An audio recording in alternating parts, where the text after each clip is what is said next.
오늘 저희들이 마태복음 14장 22절에서 33절까지를 읽었고요. 보시면 알겠지만 그 앞에 5,000명을 먹이는, 우리 보통 이야기할 때 오병이어, 그러니까 떡 빵 조각 5개와 물고기 2마리로 5,000명을 먹이신 후에 일어나는 장면이다라는 것 생각하시면서 본문 말씀을 보시면 됩니다. 본문 말씀의 제목으로는 보시면 주보에 진실로 하나님의 아들입니다 라고 적었습니다.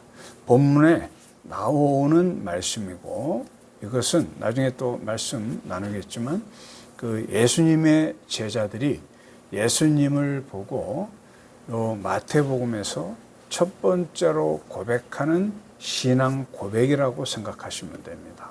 진실로 하나님의 아들이십니다 라고 이때 마태복음에서 첫 번 나타나는 내용이다. 이렇게 먼저 본문 말씀을 알기 위해서요, 몇 가지 이제 알아야 될 것이 있습니다. 한 2가지 정도를 생각하시면 되는데, 여기에 보시게 되면은 24절에 보게 되면요, 배가 이미 육지에서 술이나 떠나서라고 했는데, 여기 술이라고 나오는데 이게 이제 보통 병행구절이라고 하죠.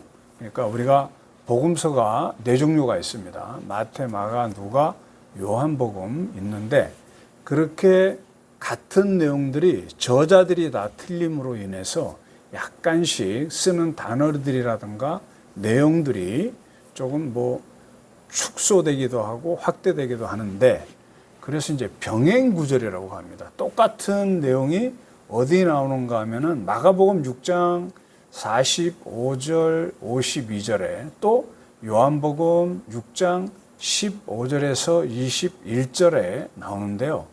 여기에 24절에 나오는 육지에서 술이나 떠나서라는 이 내용이 거기에 되기보다는 다른 병행구절에는 12열이라고 되어 있습니다. 이제 그게 거기에 나와 있는 헬라어 원어로 그 거리를 측정해 봤을 때 개략적으로 한 4.5km에서 한 5.5km, 그러니까 개략적으로 한 5km 정도 되는 거리에 이미 떨어진 상태입니다.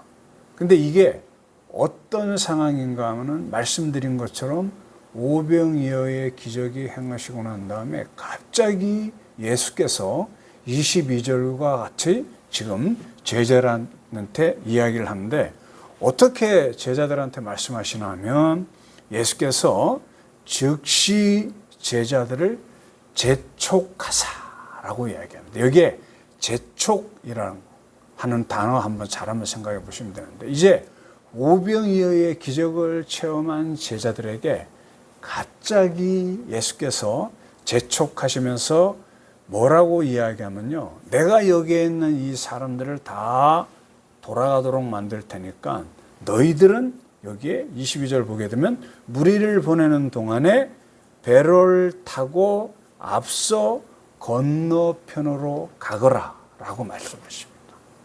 여기 지금 갈릴리, 여기에 나중에 뒤에 보면 바다라고 되는데 갈릴리 호수입니다. 워낙 크기 때문에 바다처럼 보인다 이렇게 생각하시면 되는데, 그래서 그렇게 하시고 난 다음에 예수께서 하신 내용은 23절에 뭐라고 되어 있냐면은 무리를 보내신 후에 제자들은 배를 타고 건너가서 건너편에서 만나자라고 말씀하시고, 벌써 배는 떠나서 뒤에 24절인가 보니까 한 5km 정도 떠난 시점에 이렇게 그 전에 무리를 보낸 다음에 23절을 보시게 되면 예수께서 하신 게 기도하러 따로 산에 올라가시니라, 날이 저물도록 거기에서 기도를 했습니다. 시간이 꽤, 그래서 우리 지금 생각할 때 한 배가 출발해서 한 4, 5km 간다는 게 이때 당시에 이게 모터가 있는 배가 아니니까 제법 예수께서 기도하는 시간 동안에 배가 꽤나 멀리 갈릴리 호수 쪽으로 많이 들어갔다. 그래서 24절 보게 되면은 날이 저물도록 23절 후반절에 혼자 계시다가 배가 이미 육지에서 술이나 떠나서 바람이 거스름으로 물결로 말미암아 고난을 당하더라. 예수님의 오병이어의 기적을 체험하고 아주 마음에 들던 원인을 나중에 어떤 마음을 가졌는가는 뒤에 말씀하겠지만 놀랍지 않습니까? 여기 5천 명이라고 하는 거는요, 약 10,000명이 넘는, 그죠? 어린 나이와 여인들까지 다 포함하게 되면 여기 이제 보통 성인 남자들만 쳐서 5,000명이라 했으니 보통 그렇게 되면은 10,000명이 넘는 많은 사람들에게 먹을 것이 없는 그 앞에 20절을 보게 되면은 다 배불리 먹고 남은 조각을 12바구니에 차게 거두었는데 이게 어떻게 돼서 이루어진 일인가 하면요. 그 앞에 많은 사람들 무리가 모여 있는데 밥을 먹을 수가 없단 말입니다. 양식을 먹을 수가 없습니다. 거기에는 식당도 없고 한번 생각해 보세요. 10,000명이 넘는 사람들을 어떻게 한꺼번에 먹일 수가 있겠습니까? 그런데 예수께서 50명씩 때를 지어서 앉히시고는 19절 보게 되면은 떡 5개와 물고기 2마리, 어린아이가 갖고 있던 이 양식을 가지고는요, 하늘을 우러러 축사를 하시고 떡을 떼어 제자들에게 주심에 제자들에게 이리 무리에게 나누어졌는데 어떻게 됐다? 20절 보게 되면은 다 배불리 먹고 남은 조각을 12바구니나 담을 정도로 남았다. 그 21절 먹은 사람은 여자와 어린이 외에 5,000명이나 되었더라. 그래서 보통 우리가 이거를 오병이어의 떡 5개와 물고기 2마리의 기적이라고 이야기합니다. 이것을 본 사람, 아마 우리가 이 장면, 이 장소에 이 시간에 있었다면 저 같아도 깜짝 놀랐을 겁니다. 그리고 거기에 와 있던 예수님의 제자들이 우리가 아는 것처럼 이때 예수님 앞에 예수님께 모인 제자들의 목적이 무엇인지는 이미 우리가 알고 있습니다. 나중에 다른 복음서, 다른 장면에서, 그 복음서 다른 여러 장면에서 나오듯이 예수님 앞에 온 이유들은요, 이분들이 예수님이 너무나 놀라운 기적을, 많은 사람들, 병자들을 여러 가지 그때 당시에 사람들이 고칠 수 없는 불치의 병들을 고치는 예수님. 지금 여기에 또 있는 것처럼 물고기 떡 5개와 물고기 2마리로 여러 사람들을 먹이는 것을 보고 그들은 그들의 메시아, 그리스도 구세주, 지금 로마 제국의 식민지인 저희들을, 자신들을, 자기 나라를 로마 제국으로부터 해방시켜서 예수님이 왕이 되실 줄 알았습니다. 그런 세상의 정치적인 왕이 되면 그 예수님을 지금 3년 반 동안 따라다니고 있는 거 아닙니까? 죽으실 때까지. 그렇게 따라다니면 나중에 예수님이 왕이 되었을 때 내가, 우리가 말하는 예수님 왕자 옆에 지금으로 이야기하면 많은 장관들 자리를 깨어찰 수 있다고 제자들이 생각했는데 그 제자들이요, 여러 기적을 봤는데 오병이어로 5,000명, 남자 성인 5,000명, 어린 나이와 여인들을 합하면 10,000명이 넘는 그런 사람들을 먹이는 걸 보고 옳았구나, 됐구나 라고 생각했는데 우리가 지금 읽은 것처럼 갑자기 22절에 예수님께서 재촉하십니다. 너희들은 바다 건너 편으로 가거라. 내가 조금 뒤에 합류해서 너희들과 함께 하마 라고 하시고 23절 무리를 다 흩어보내고는 어디로 가서 따로 산으로 올라가셔서 평소에 하시던 것처럼 날이 저물도록, 여기에 이제 저녁 어스름한 때, 저녁 때가 돼가지고 양식을 그렇게 줘서 많은 사람을 먹이고 난 다음에 밤이 더 깊어질 때까지 기도하셨다. 그 기도 내용은 무엇이었을까? 뒤에 이제 한번 나눌 수 있을 것 같습니다. 정치적인 야욕을 갖고 있는, 그래서 지금 한껏 들뜬 이 제자들에게 그 감정을 떨어뜨리기 위해서, 빼내기 위해서 재촉해서 지금 바다 건너편으로 보내시는데, 예수님은 나중에 떨어져 있는데 거기에 갑자기 호수를 건너가는데, 배를 타고 가는데 바람이 불고 풍랑이 불어서 24절 보면 바람이 거스름으로 물결로 말미암아 고난을 당하고, 이러한 상황에서 갑자기 25절에 이때가 언젠가 하면요, 이제 밤 4경이 되었습니다. 이 밤 4경이라는 거는요, 새벽 한 3시에서 한 6시라고 생각하시면 됩니다. 이때 당시에 그 유대인들은 저녁 6시부터 아침 6시까지 12시간을 3등분을 했는데요. 여기 로마나 그리스 같은 경우에는요, 4등분을 했습니다. 그래서 그 시간에 따르면은 4경이라는 거는 1경은 저녁 6시부터 저녁 9시일 거고, 여기에 마지막 네 번째 밤, 이 4경은 새벽 3시부터 동이 트기 전 새벽 한 6시 그 사이입니다. 그러니까 아까 저녁을 먹으시고 밤이 늦도록 했는데 이 시간이 벌써 어느 시간이 됐냐면요, 굉장히 늦은 시간을 지나서 지금 새벽 시간이 다 되었단 말입니다. 근데 그 뒤에 내용이 아주 이상한 한 장면이 뜹니다. 25절 읽었지만 다시 한번 첫 번부터 같이 한번 읽어볼까요? 밤 4경에 예수께서 바다 위로 걸어서 제자들에게 오시니. 이제 어스름하게 새벽에 이게 3시인지 6시인지는 몰라도 굉장히 어슴푸레한 그런 새벽 시간인데, 보니까 자기들은 지금 그 물가로부터 약 한 5km 정도 되는 그런 지경에서 소위 말해서 바람이 불어서 아주 풍랑을 만나 힘들어 애먹고 고난을 당하고 있는데, 누가 갑자기 저기 잘 보이지는 않지만 어슴푸레 걸어오는 형체가 있었다.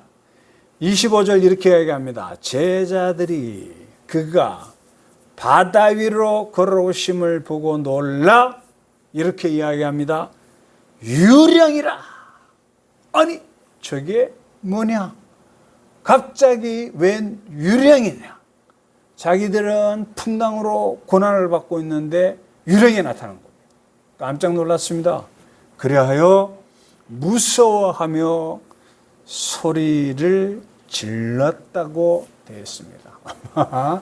이 제자들 중에는 간이 약한 사람은 뭐 엄마야부터 시작해서, 얼굴은 뭐 보통 아버지는 잘 안 찾죠. 또 뭐 에그머니 기타 등등 아마 깜짝 놀란 것 같습니다. 근데 가만히 보니까 어디 아주 익숙한 형체란 말입니다. 그래서 26절 제자들이 그가 바다 위로 걸어오심을 보고 놀라 유령이라 하여 무서워 소리를 딱 지르면서 막 난리가 났을 때 27절 예수께서 이렇게 말씀합니다. 즉시 이르시되 안심하라 나니 두려워하지 마. 여기에 누가, 그러니까 바다 위로 걸어오는 장면을 예수께서 한 번도 보여주지 않았습니다. 그 앞에 오병이어의 기적을 처음 하고, 거기에 말은 안 했지만 또 거기에도 보면은 병자도 고쳤습니다. 거기 14장 14절 보게 되면 예수께서 나오사 큰 무리를 보시고 불쌍히 여기사 그 중에 있는 병자를 다른 때 병자를 고친 것들은 병자도 고쳐주시고 오병이어의 능력을 행하셨는데 지금 누가 새벽에 밤에 바닥에서 호수에서 풍랑을 만나 난리를 치고 있는데 걸어오는 형체가 있었다 보고 이렇게 가까이 보니 예수님 같은데 예수님이 빨리 말씀해 주십니다. 두려워하지 마라. 안심하라. 나니 두려워하지 마라 라고 이야기해 주십니다. 우리가 이제 여기서 잘 한번 생각을 해봐야 되는데, 저희들이 이제 이거를 많은 사람들이 문자적으로 해석할 것이냐 또는 뭐 상징적으로 해석할 것이냐라고 기타 등등 이야기하는데 저는 문자적으로 그대로 믿습니다. 이 복음서에 나와 있는 기적들을 그대로 믿는데 여기에 지금 그 아주 일반 사람들이 생각하지 못하는 초자연적인 기적의 모습입니다. 제가 개인적으로 문자적으로 여기에 있는 복음서에 나오는 많은 또 사도행전에 나오는 많은 기적들을 믿는 건 제가 가끔 말씀드린 것처럼 저는 여러 가지 제가 개인적으로 하나님을 만나 기적을 체험한 경험이 있기 때문입니다. 그런 저는 여기에 있는 이 말씀이 당연하게 이거는 저에게는 진실로 어떤 사람이 이 말씀을 보고 어떻게 받아들이든 상관없습니다. 저에게는 진실입니다. 기적의 하나님입니다. 능력의 하나님입니다.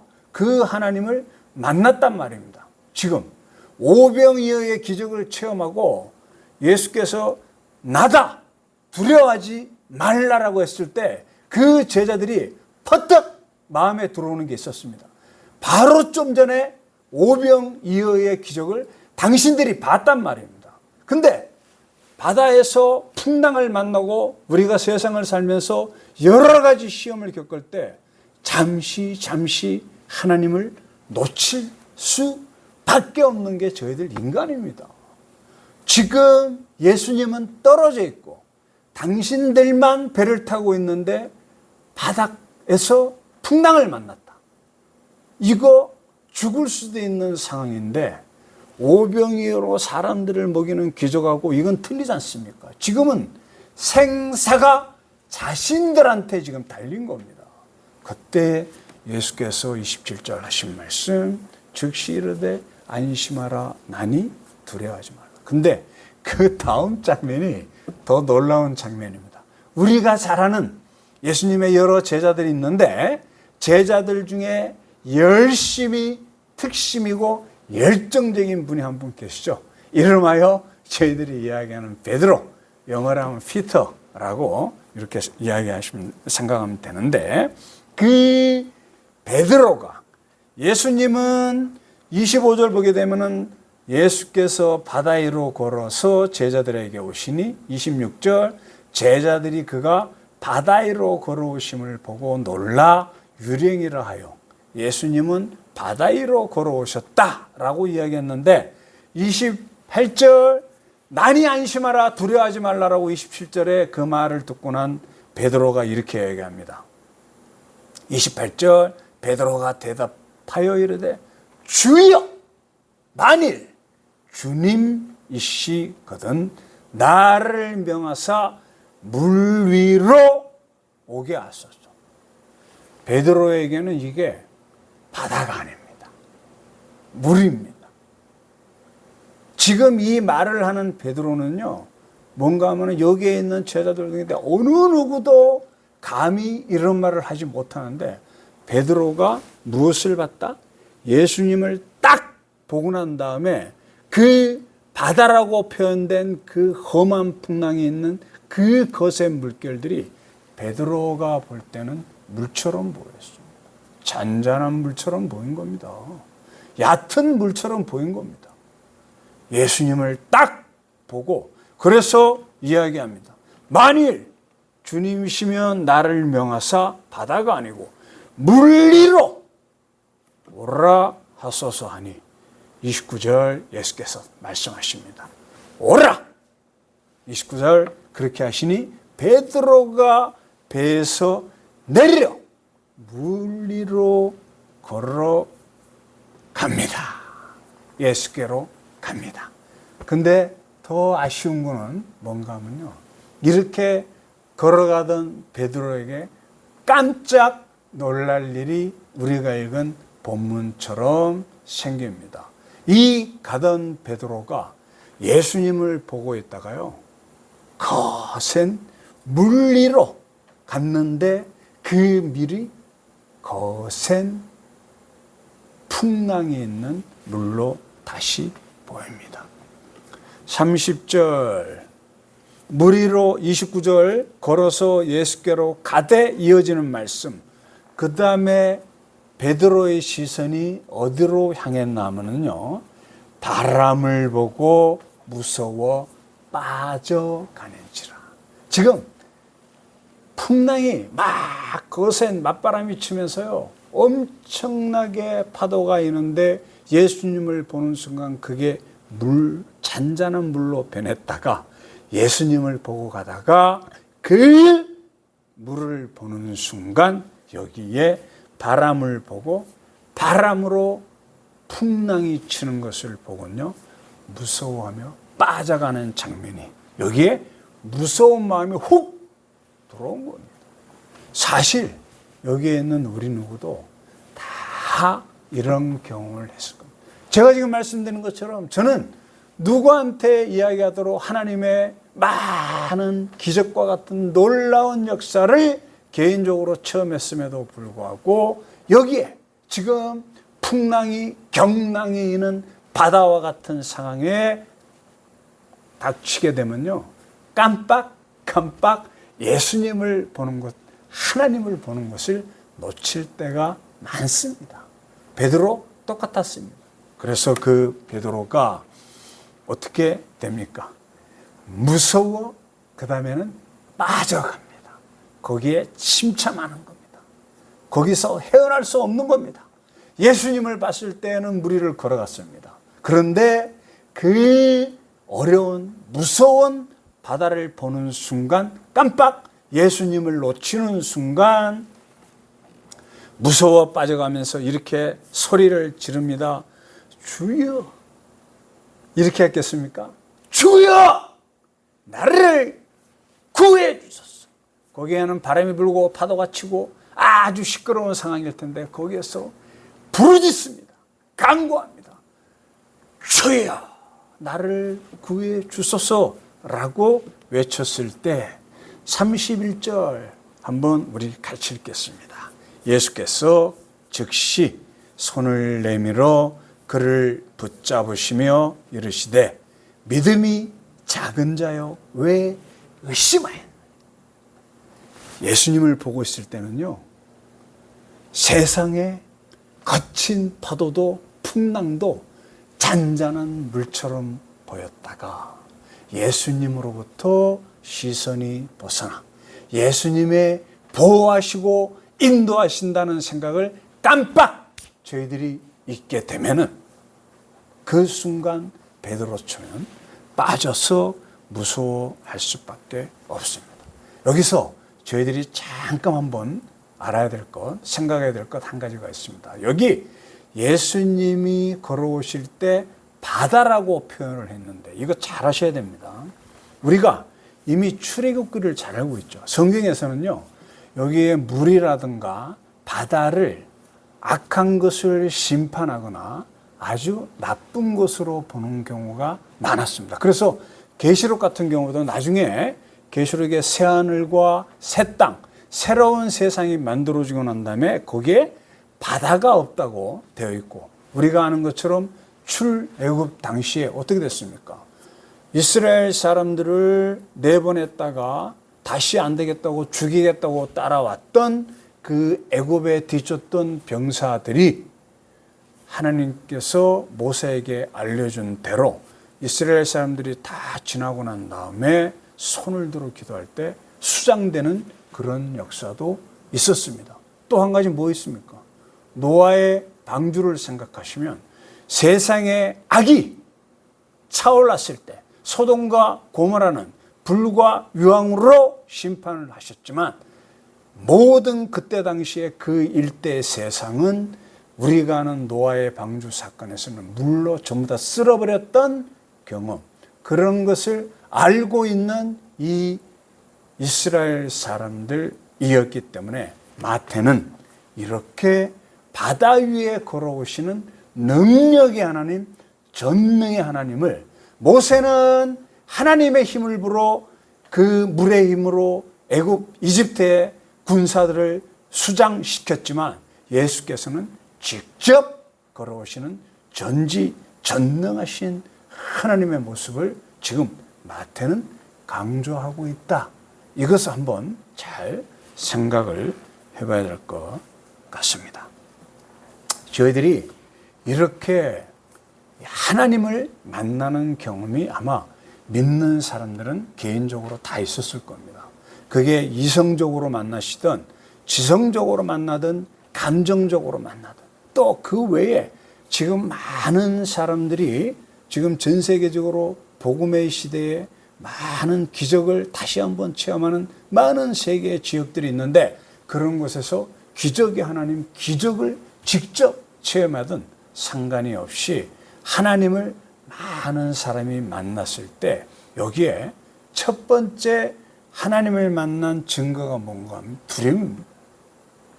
여기에 본문에 나와 있는 것처럼요, 26절, 제자들이 그가 바다 위로 걸어오심을, 이 바다를 악이라고 생각하면 그 악을 밟고 올라오시는, 죽음을 밟고 걸어오시는 예수 그리스도, 그런 기적을 체험하면 어떤 사람이 사업을 하다 쫄딱 망해서 하나님께 기도하여 하나님이 그 사업을 다시 부흥시켜 주거나, 어떤 사람이 당신의 힘으로는 도저히 현대의학으로는 고칠 수 없는 불치의 병을 만나서 죽을 것을 예상하고 있었으나 하나님을 만나서 그 병이 치유되면요, 감사하지만 그 앞에 뭐가 있어야 되는군요.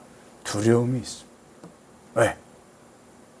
그 하나님은 우리를 털끝까지, 아주 세상 끝까지 다 헤아리시는, 죄악을 용납 못하시는 권능의 하나님이심이, 그 하나님이 기적을 보여줄 때, 체험할 때 저 같은 경우도 첫 번째 두려운 마음이 많았습니다.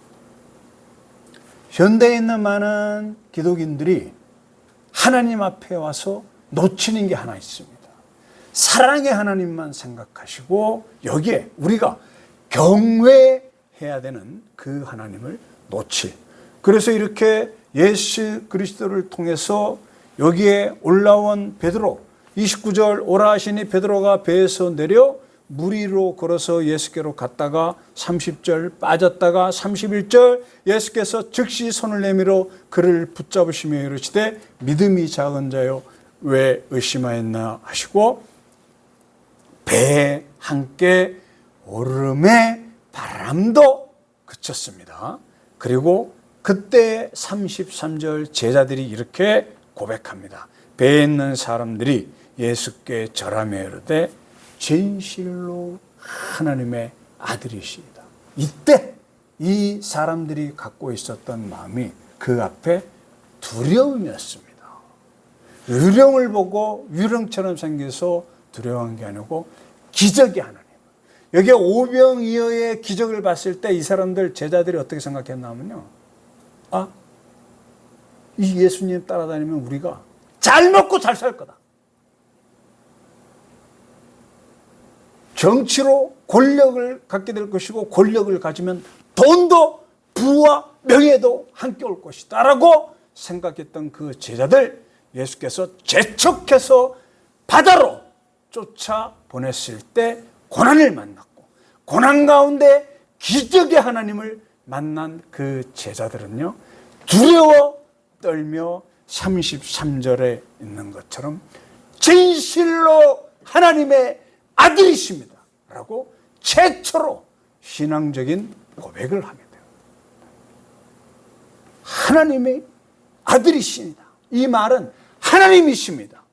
하나님 앞에 두려워 떨 수밖에 없는 자신들을 깨달았던 이 제자들이 한 신앙의 고백입니다. 베드로처럼요.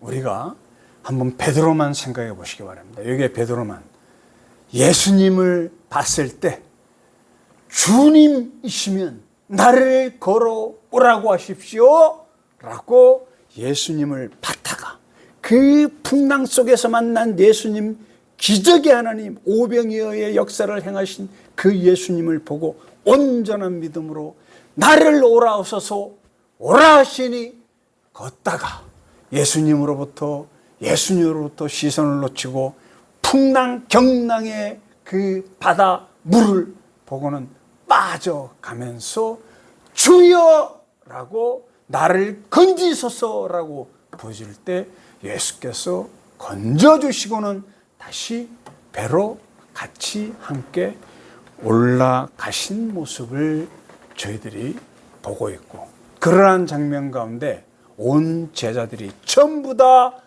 예수께 진실로 하나님의 아들이십니다라고 신앙 고백을 하는 놀라운 장면을 지금 저희들이 이 말씀을 통해서 볼 수 있습니다. 근데 저희들도 사실은 예수님을 만나 저 같은 경우도 제가 말씀드린 것처럼 또 우리 모두는 하나님으로부터 많은 은혜와 감사의 감격의 장면들을, 그러한 순간들을 거쳤음에도 불구하고 물에 걷던 베드로가 예수님으로부터 시선을 세상 바다로 돌렸을 때 물에 빠져가는 것처럼 첫사랑을 잊어버린 사람들이 많이 있습니다. 첫 번째, 하나님을 믿는데 경외함이 없단 말입니다. 여기에 사람들이 33절 예수께 절하며 라고 개역개정은 되어 있는데, 이거 다른 번역에는요 엎드려 절하며, 경외하는 마음으로 하나님 앞에 그냥 엎드려 절하는 게 그냥 절하는 게 아니고 자기의 온 진심을 담아 엎드려 절하는 모습으로 생각을 해야 됩니다. 거기에 경외하는 마음, 두려워하면서 존경하는 마음이 하나님 앞에 꼭 있어야 돼요. 많은 사람들이 이것을 놓칩니다. 두 번째는 베드로처럼요, 많은 기적을 체험했을지라도 하나님으로부터 시선을 놓치고 그분의 뜻으로부터 시선을 놓치면 물에 빠져가는 베드로처럼 될 수밖에 없다. 이게 우리 본문 말씀을 보면서 한번 생각을 해봐야 될 점인 것 같습니다. 간단하게 정리하면 이렇게 될 것 같습니다. 첫 번째, 진짜 신자는 누군가 하면요, 이렇게 하나님의 기적을 체험한 사람이 진짜 신자입니다. 그냥 교회만 왔다 갔다 하는 게 아니고요, 그게 이성적이든 지성적이든 감정적이든 의지적이든 또는 어떤 다른 방법이든 진짜 하나님을 만난, 그래서 하나님은 나의 구원자이십니다. 예수 그리스도는 나의 구원자이시며 하나님은 나의 힘이십니다라고 고백한 순간이 있는 사람이 진짜 신자인데, 그 신자가 시간이 가면서 베드로처럼 첫사랑을 잊어버릴 때가 있다. 그래서 계시록 우리가 잘 아는 것처럼요, 2장과 3장에 보면 7교회, 소아시아 지역에 7교회가 나오는데 첫 번째 예배소 교인들한테, 그 많은 세상의 교인들을 대표한 예배소 교회한테 예수께서 계시록 2장 3절인가 거기 이렇게 말씀하십니다. 너희가 나에 대한 첫사랑을 잊었다라고 이야기합니다. 우리가 이렇게 첫사랑을 잊을 수가 있습니다. 그래서 2장 4절에 바로 이어지면서 예수께서 말씀하십니다. 너희들이 첫사랑을 회복해야 된다고 말씀해 주십니다. 그런 첫사랑을 회복하는 우리가 되어야 될 것 같습니다. 고백한 순간에 있었던 사람이라도 베드로처럼 하나님을 놓친 순간이 또 그러한 상황에 빠져 있다면 실망하거나 좌절하지 말고 여기에 물에 빠져서 주님한테 부르짖어서, 그죠? 소리질러 이르되 주여 나를 구원하소서라고 간구하며 하나님 앞으로 돌아오시면 돼요. 이런 사람이 구약 성경에 있었죠. 우리가 잘 아는 다윗 왕입니다. 이스라엘의 아주 지금 믿는 모든 사람한테 회자되는, 거기에 다윗이 골리앗 장군과 싸웠던 장면 시간상 이야기하지는 않고요. 그 외에도 많은 전쟁 중에 도저히 자신의 힘으로 이길 수 없는 상황에서 이겼던 경험을 한 다윗이 고백한 말씀이 있습니다. 찾지는 마시고 제가 찾은 거 한번 이렇게 얘기합니다. 주는 나의 힘이시고 나의 하나님입니다.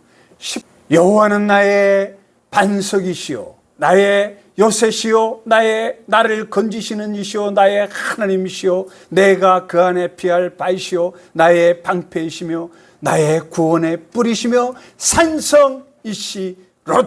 편 18편 1절과 2절에 이야기한 다윗 고백이 우리의 고백이 되어야 될 것 같습니다.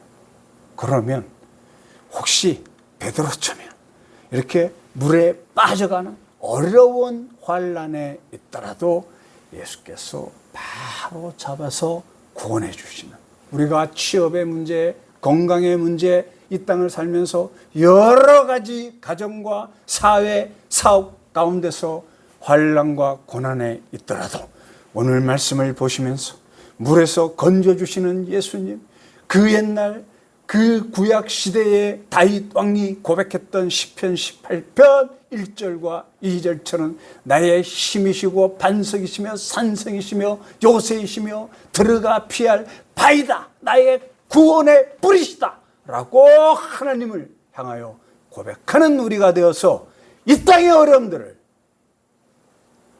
바다를, 악을 누르고 서 계신 예수님을 통하여 해결하는, 구원받는 놀라운 역사가 우리들한테 있기를, 우리에게 있기를 축원드립니다. 아멘.